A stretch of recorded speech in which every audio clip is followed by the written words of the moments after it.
Hello and welcome to the IDB. I have the pleasure of being here with Javier Guzma, who is the Deputy Central Bank Governor of Mexico.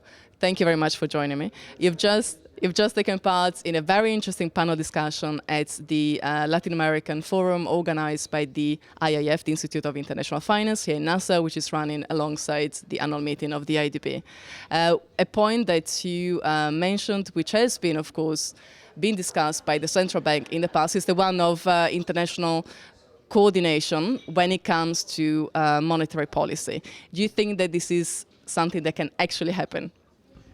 Well, definitely it is something that has actually happened, that can have actually happened. We have seen it very recently, in fact, in the context of the global financial crisis. Now, is it possible to have it on a frequent basis? That's a more difficult question. There are many restrictions for the coordination of monetary policy among advanced economies. One of them is they are facing different economic cycles. For instance, with the US economy growing at moderate rates and expected to strengthen in coming years. With the euro area and Japan in a totally different situation, with very low rates of economic growth and an inflation rate which is extremely low still and so on, it is difficult to think that they can coordinate and implement similar monetary policies. However, the possibility is there, although not to a large extent under current circumstances, and there is an additional element which is important to take into consideration. Even if coordination itself is difficult, you always have the scope for more cooperation. And I think there is a lot that can be done in that respect. And I would point to several elements here. The first one, you know that monetary policy in the main advanced economies have spillover effects. Those spillover effects are not very well understood.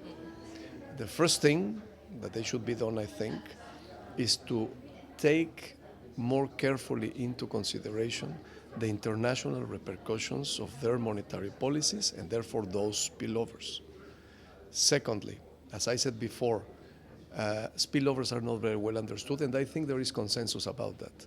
But the thing is that it is not totally clear that the efforts that are being made to understand better the implications of spillovers is something that is going on.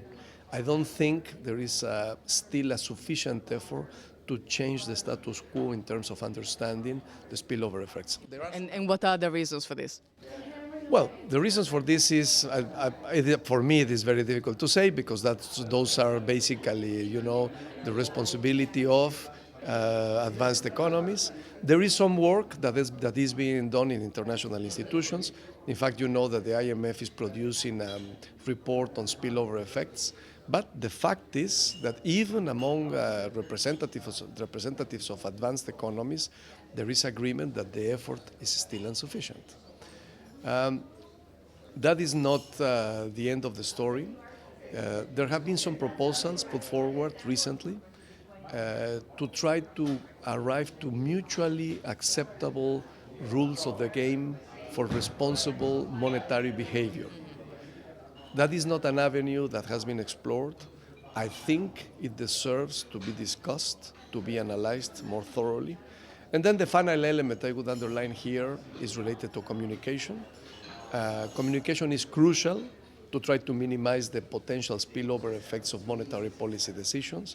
We have seen that very recently in two cases with respect to the US. One is the taper tantrum. It was not an adjustment of monetary policy itself. It was simply an announcement that was interpreted by markets that there was going to be a beginning in the short term in the process of normalization of monetary policy in the US, and that had a large impact worldwide. The second instance, and that is on the positive side, is the decision by the Federal Reserve to increase interest rates in December last year. That was very well communicated. The Federal Reserve made clear also that the process was going to be gradual, and I think at that stage, even though there was not consensus about it, the general feeling was that the reason for the increase in interest rates was an improvement in the US economy on a permanent basis. And the combination of all these elements made it possible to have basically, a very smooth transition, a minimal impact on the world economy. So quite a lot to digest when it comes to international effects of monetary policy, cooperation, coordination, and communication, two keywords. What about the main challenges that the Central Bank of Mexico faces internally when looking at the Mexican economy right now? Yeah, well, I would say the main challenges, let me tell you, are of both an external and an internal nature. You know that we are facing an extremely complicated external environment. There are several elements here. We have a lot of uncertainty related to all sorts of problems, weakness in the world economy, the situation in China, difficulties in emerging market economies, declines in commodity prices, and so on. And the thing is that adjusting to this difficult external situation implies, given the exchange rate mechanism that is in place in Mexico, an adjustment of the exchange rate. We have had, as you know, a significant adjustment of the peso rate vis-a-vis the US dollar since September 2014. So far, we have not seen an impact of that increase in the peso dollar rate on domestic prices. In fact, the pass-through has been very low, but that... One of the lowest, as we heard earlier in the presentation, was noted many times. That's right. In the region. In the region, that is correct. But that doesn't mean that situation can remain forever. We face risks. One of them is that at some stage, for instance, combined with a strengthening of economic activity, we see some increase in the pass-through. Another one is that as a result of the difficult external environment, we see an additional depreciation of the peso. And that, of course, gives rise to risks for inflation, for inflationary expectations. That is not the only element. You know that one of the main issues in the world economy nowadays is the expectation that interest rates are going to begin to increase in the U.S., the normalization of monetary policy in the U.S. Well, you know that Mexico has a very open economy, Mexico has very close links with the U.S., and Mexico has a significant amount of foreign investment in the domestic bond market. That is to say, there might be an implication of an increase in interest rates in the U.S. on the Mexican economy.